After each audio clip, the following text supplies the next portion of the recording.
غزہ میں جنگ بندی معاہدے کے تحت آج تیسری بار حماس اور اسرائیل کے درمیان قیدیوں کا تبادلہ ہوا ہے۔ حماس نے آج 3 اسرائیلی شہریوں کو رہا کر دیا ہے، جن میں خاتون فوجی بھی شامل ہے۔ حماس نے تھائی لینڈ کی حکومت کے ساتھ ہونے والے ایک علیحدہ معاہدے کے تحت اسرائیل میں کام کرنے والے 5 تھائی شہریوں کو بھی رہا کر دیا ہے، جنہیں حماس نے 7 اکتوبر 2023 کو اسرائیل پر حملے کے دوران یرغمال بنا لیا تھا۔ جبکہ اپنے شہریوں کے بدلے میں اسرائیل نے بھی آج 110 فلسطینیوں کو رہا کر دیا ہے، جو مختلف اسرائیلی جیلوں میں قید تھے۔ اس سے پہلے 19 اور 25 جنوری کو بھی حماس اور اسرائیل کے درمیان معاہدے کے تحت قیدیوں کا تبادلہ ہوا تھا۔ حماس نے کل 7 اسرائیلی خواتین رہا کی تھیں، جن میں سے 4 فوجی تھیں۔ ان یرغمالیوں کے بدلے میں اسرائیل نے تقریباً 290 فلسطینی قیدی چھوڑ دیے تھے۔ آج حماس اور اس کے اتحادی فلسطینی اسلامک جہاد نے غزہ کے 2 مختلف مقامات پر یرغمالیوں کو رہا کر دیا، اور حماس کی جانب سے رہائی کے لیے منتخب مقامات اور رہائی کے طریقے کو اسرائیل سمیت دنیا بھر کے لیے پیغام قرار دیا جا رہا ہے، جبکہ اسرائیلی حکام اس عمل کو ناقابل قبول قرار دے رہے ہیں۔ حماس نے آج سب سے پہلے اسرائیلی خاتون فوجی ایگیم برگر کی رہائی کے لیے غزہ پٹی کے شمال میں واقع جبالیہ ریفیوجی کیمپ کا انتخاب کیا، جو غزہ میں حالیہ اسرائیلی جارحیت کا سب سے زیادہ نشانہ بنا تھا۔ کیمپ کا پورا علاقہ ملبے کے ایک ڈھیر میں تبدیل ہو چکا ہے۔ حماس نے ایگیم برگر کی حوالگی کے لیے جبالیہ کیمپ میں اسرائیلی بمباری سے تباہ شدہ عمارتوں کے درمیان ایک سٹیج بنایا تھا، اور اس کے ارد گرد حماس کے مسلح جنگجوؤں سمیت سینکڑوں عام شہری دیکھے جا سکتے تھے۔ اور پھر اچانک اسٹیج کے پیچھے ایک انتہائی تباہ حال عمارت کے ملبے سے سیاہ یونیفارم میں ملبوس حماس کے اہلکار ایگیم برگر کو باہر لے آتے ہیں، جس نے گہرے سبز رنگ کا یونیفارم پہنا ہوا ہے، جو اسرائیلی فوج کی وردی سے مشابہت رکھتا ہے۔ یہاں سے حماس کے مسلح اہلکار اسرائیلی یرغمالی کو مزید تباہ شدہ عمارتوں اور ملبے سے گزارتے ہوئے اسٹیج پر لے جاتے ہیں۔ اس دوران اسرائیلی یرغمالی بالکل صحیح حالت میں ہاتھ لہراتے ہوئے دیکھی جا سکتی ہیں۔ اس کے بعد مسلح افراد اسے ریڈ کراس کے نمائندے کے حوالے کر دیتے ہیں، اور چند لمحوں بعد ریڈ کراس کے نمائندے اسرائیلی خاتون فوجی ایگیم برگر کو لے کر اسرائیل کی طرف روانہ ہو جاتے ہیں۔ جہاں غزہ کے شمال میں یہ صورتحال تھی، تو اس مقام یعنی جبالیہ کیمپ سے تقریباً 30 کلومیٹر دور جنوب میں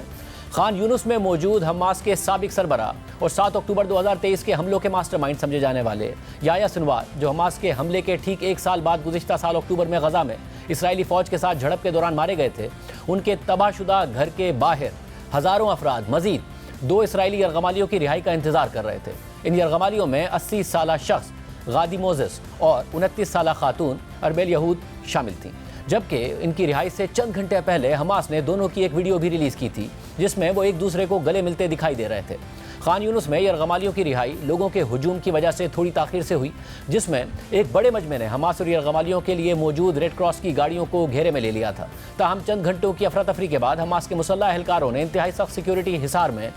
غادی موزس اور اربیل یہود کو ریڈ کراس کے نمائندوں کے حوالے کر دیا، جبکہ اس دوران یہ خبر بھی آئی کہ حماس نے 5 تھائی لینڈ کے شہریوں کو بھی ریڈ کراس کے حوالے کر دیا ہے۔ تاہم ان کی شناخت اور کوئی ویڈیو سامنے نہیں آئی۔ واضح رہے کہ یہ 5 افراد ان 8 تھائی شہریوں میں شامل تھے، جنہیں حماس نے 7 اکتوبر 2023 کے حملوں کے دوران حراست میں لیا تھا۔ یہ تھائی لینڈ کے شہری جنوبی اسرائیل میں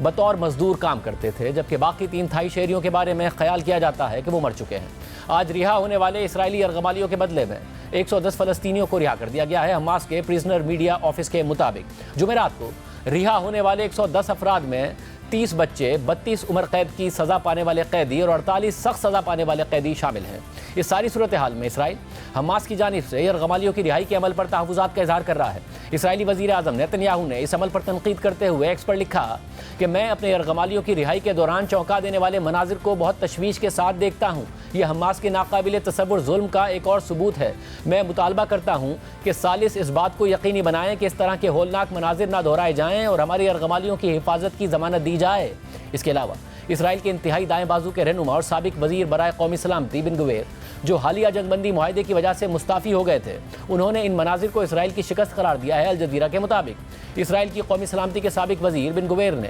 ٹیلی گرام پر جاری اپنے بیان میں کہا ہے کہ ہم اپنی یرغمالیوں کی واپسی پر خوش اور پرجوش ہیں، لیکن غزہ سے آنے والی خوفناک تصاویر یہ واضح کرتی ہیں کہ یہ مکمل فتح نہیں بلکہ ایک مکمل ناکامی ہے، جو ایک لاپرواہ معاہدے کی وجہ سے ہوئی ہے۔ واضح رہے کہ اسرائیل نے غزہ میں جاری 15 ماہ کی طویل جارحیت کے دوران کئی بار حماس کو تباہ کرنے کے دعوے کیے اور اس نے گروپ کی اعلیٰ ترین قیادت کو سخت نقصان بھی پہنچایا ہے، اور یہ تاثر بھی تھا کہ حماس نے کمزور ہونے کی وجہ سے جنگ بندی معاہدہ قبول کیا ہے، اور معاہدے میں یہ تجویز بھی زیر غور ہے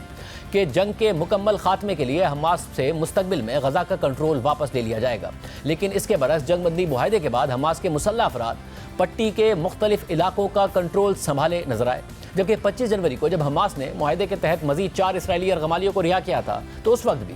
حماس نے غزہ میں یرغمالیوں کو چھوڑنے کی ایک باقاعدہ تقریب رکھی تھی۔ بی بی سی کے مطابق 25 جنوری کو حماس نے 4 اسرائیلی یرغمالیوں کو غزہ شہر میں ریڈ کراس کے حوالے کیا تھا، اور اس حوالگی کے دوران حماس کی جانب سے کسی تقریب کا سا سما تھا جس میں تنظیم کے درجنوں مسلح افراد بھی نظر آئے۔ رپورٹ کے مطابق پچھلے ہفتے 3 اسرائیلی قیدیوں کی حوالگی کے مقابلے میں ہفتے کو غزہ شہر کے فلسطین اسکوائر میں حماس کی جانب سے 4 اسرائیلی خواتین فوجی اہلکاروں کی رہائی ایک تقریب کی شکل میں نظر آئی،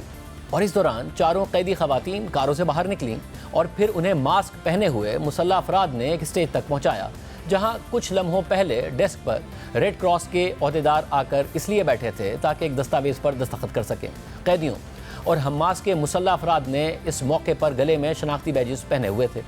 اسٹیج پر رکھی گئی میز پر جھنڈے اور حماس کی نشانیاں موجود تھیں، لیکن ساتھ ہی وہاں ایک مشین گن بھی موجود تھی۔ حماس نے ہر قیدی کو ایک گفٹ بیگ بھی دیا جس میں کچھ اشیاء موجود تھیں۔ بی بی سی کی رپورٹ کے مطابق اس عمل سے شاید حماس کو امید ہے کہ ان مناظر کے سبب ایک ایسی تنظیم کی تصویر کشی ہوگی جو کہ نہ صرف منظم ہے بلکہ مضبوط بھی ہے۔ اس کے علاوہ حماس کی جانب سے پیغام شاید ان فلسطینیوں کو بھی دیا جا رہا ہے جو کہ غزہ کا انتظام سنبھالنے کا ارادہ رکھتے ہیں، اور اسرائیلی وزیر اعظم نیتنیاہو کو بھی یہ پیغام دیا جا رہا ہے جنہوں نے 7 اکتوبر 2023 کے حملے کے بعد مسلح تنظیم کو تباہ کرنے کا ارادہ کیا تھا، جبکہ حماس نے یرغمالیوں کو چھوڑتے وقت اسرائیلی ساختہ ہتھیار اٹھا رکھے تھے جو انہوں نے ممکنہ طور پر 7 اکتوبر 2023 کے حملے کے دوران اپنے قبضے میں لیے تھے۔ اس حوالے سے بی بی سی کے مطابق اسرائیلی یرغمالیوں کی حوالگی کی تقریب کے دوران حماس کے عسکری ونگ القسام بریگیڈ کے ہاتھوں میں موجود کالے رنگ کے جدید ہتھیار نظر آئے جو اسرائیلی دفاعی افواج کے زیر استعمال رائفلوں سے مشابہت رکھتے تھے۔ واضح رہے کہ اس ماہ کے آغاز میں جنگ بندی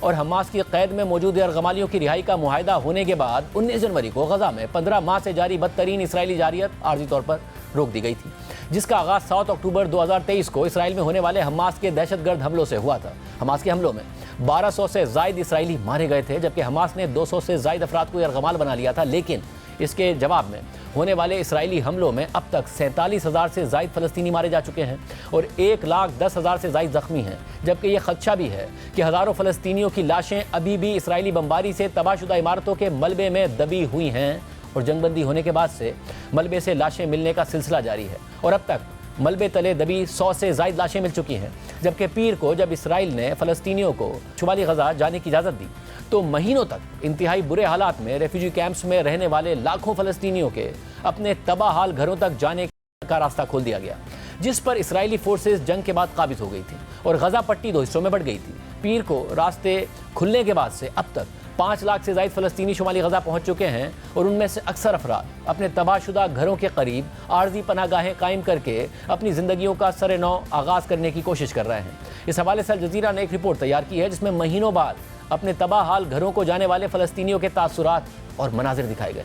15 ماہ کی بدترین جنگ نے غزہ کی 60% سے زائد عمارتوں کو ملبے کا ڈھیر بنا کر رکھ دیا، اور خاص طور پر شمالی غزہ کے اکثر علاقے تو وہاں کے رہائشیوں کے لیے اب ناقابل شناخت بن چکے ہیں۔ مگر اس کے باوجود غزہ کے لوگ اب بھی اپنے آبائی گھروں کو چھوڑنے کے بجائے انہیں دوبارہ تعمیر کرنے کے لیے پرعزم ہیں، اور اس کے لیے وہ خیموں میں رہنے تک کے لیے بھی تیار ہیں۔ شمالی غزہ میں فلسطینیوں کی واپسی ایسے وقت میں ہو رہی ہے جب گزشتہ ہفتے سے امریکی صدر ڈونلڈ ٹرمپ مسلسل غزہ کو صاف کرنے اور یہاں کی فلسطینی آبادی کو کہیں اور آباد کرنے پر زور دے رہے ہیں۔ ٹرمپ نے پہلے 25 جنوری کو صحافیوں سے گفتگو کرتے ہوئے کہا تھا کہ وہ تباہ شدہ غزہ کو صاف کرنا چاہتے ہیں، اور اس کے لیے وہ چاہتے ہیں کہ اردن اور مصر غزہ کے لوگوں کو اپنے پاس منتقل کر لیں، اور اس سلسلے میں انہوں نے اردن کے شاہ سے بات کر لی ہے، جبکہ وہ مصر کے صدر سے بھی اس پر بات کریں گے۔ یہ ٹرمپ کا موقف تھا، اور ٹرمپ کے اس موقف کو حماس نے مسترد کر دیا تھا، جبکہ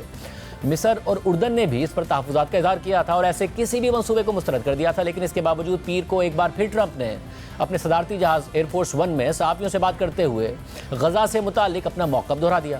ٹائمز آف اسرائیل کے مطابق پیر کو جب ٹرمپ سے صحافیوں نے غزہ سے متعلق ان کے بیان پر سوال کیا تو انہوں نے کہا کہ وہ چاہتے ہیں کہ غزہ کے لوگ ایک ایسے علاقے میں رہیں جہاں وہ کسی رکاوٹ، انقلاب اور تشدد کے بغیر رہ سکیں۔ صدر ٹرمپ نے مزید کہا کہ جب آپ غزہ کی پٹی کو دیکھتے ہیں تو یہ کئی سال سے ایک جہنم بن چکی ہے۔ اس پٹی پر مختلف تہذیبیں گزری ہیں۔ یہ سب ابھی شروع نہیں ہوا، یہ ہزاروں سال پہلے شروع ہوا تھا، لیکن ہمیشہ اس کے ساتھ تشدد جڑا رہا ہے۔ آپ ان لوگوں کو ایسے علاقوں میں رہنے کے لیے لے جا سکتے ہیں جو زیادہ محفوظ اور شاید زیادہ بہتر اور زیادہ آرام دہ ہوں۔ ٹائمز آف اسرائیل نے لکھا ہے کہ توقع کی جا رہی تھی کہ ٹرمپ نے اتوار کو مصر کے صدر عبد الفتاح السیسی سے اس معاملے پر بات کی ہے، اور پیر کو جب ان سے پوچھا گیا کہ مصری صدر کا اس پر کیا رد عمل تھا تو ٹرمپ نے کہا کہ مصری صدر کا جواب یہ تھا کہ وہ مشرق وسطیٰ میں امن دیکھنا چاہتے ہیں۔ جب صحافیوں نے اس حوالے سے مزید سوال کیے تو ٹرمپ نے اصرار کیا کہ مصر اور اردن کے رہنما دونوں اس بات پر راضی ہو جائیں گے، اور کہا کہ میں چاہتا ہوں کہ مصر کچھ لوگوں کو اپنے پاس رکھے۔ ہم نے ان کی بہت مدد کی ہے اور مجھے یقین ہے کہ وہ بھی ہماری مدد کریں گے۔ وہ میرے دوست ہیں، وہ ایک مشکل خطے میں رہتے ہیں، لیکن میں سمجھتا ہوں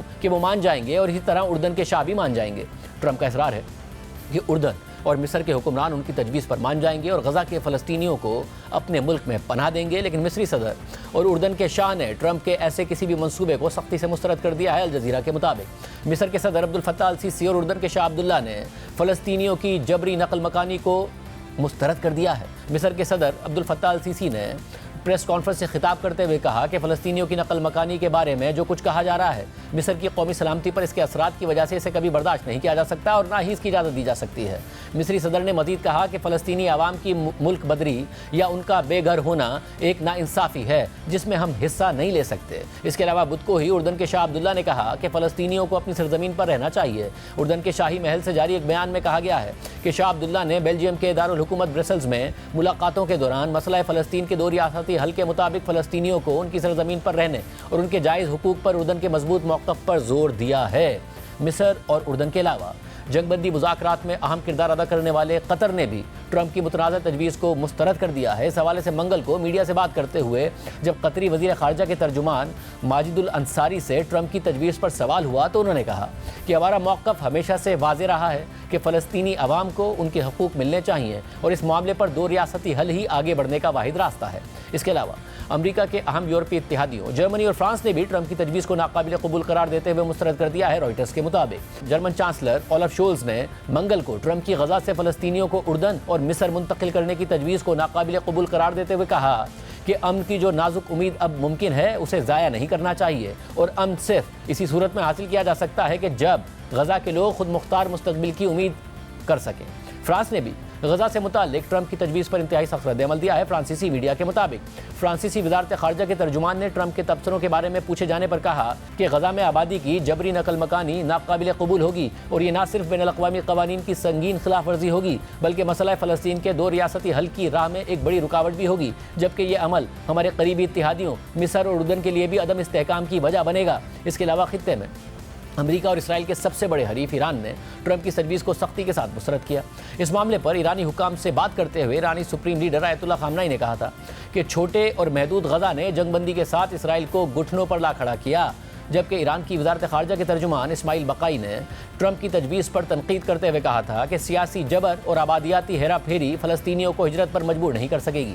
غزہ فلسطینیوں کا وطن ہے اور انہوں نے وہاں رہنے کے لیے ایک بہت بھاری قیمت ادا کی ہے۔ جبکہ منگل کو برطانوی نشریاتی ادارے اسکائی نیوز کو دیے گئے انٹرویو میں جب ایران کے وزیر خارجہ عباس عراقچی سے ٹرمپ کے غزہ سے متعلق تجویز پر سوال ہوا تو انہوں نے طنزیہ انداز میں ہنس کر کہا کہ اس حوالے سے میری تجویز کچھ اور ہے۔ ٹرمپ فلسطینیوں کے بجائے اسرائیلیوں کو نکالنے کی کوشش کریں اور انہیں گرین لینڈ لے جائیں تاکہ ایک پتھر سے دو پرندوں کا شکار ہو جائے۔ واضح رہے کہ ٹرمپ صدارتی انتخاب جیتنے کے بعد بار بار یورپی ملک ڈنمارک کے زیر کنٹرول جزیرے گرین لینڈ کو امریکی قبضے میں دینے کا مطالبہ کرتے رہے ہیں، اور نہ دینے کی صورت میں ڈنمارک پر ٹیرفز کی دھمکیوں کے علاوہ جزیرے پر فوج کے ذریعے قبضے کا اندیا بھی دے چکے ہیں۔ اسی انٹرویو میں جب ایرانی وزیر خارجہ سے مشرق وسطیٰ میں ایرانی مزاحمت کے کمزور ہونے سے متعلق سوال ہوا تو انہوں نے اعتراف کیا کہ خطے میں ان کی مزاحمت کمزور ہوئی ہے اور حماس اور حزب اللہ کو نقصانات کا سامنا کرنا پڑا ہے۔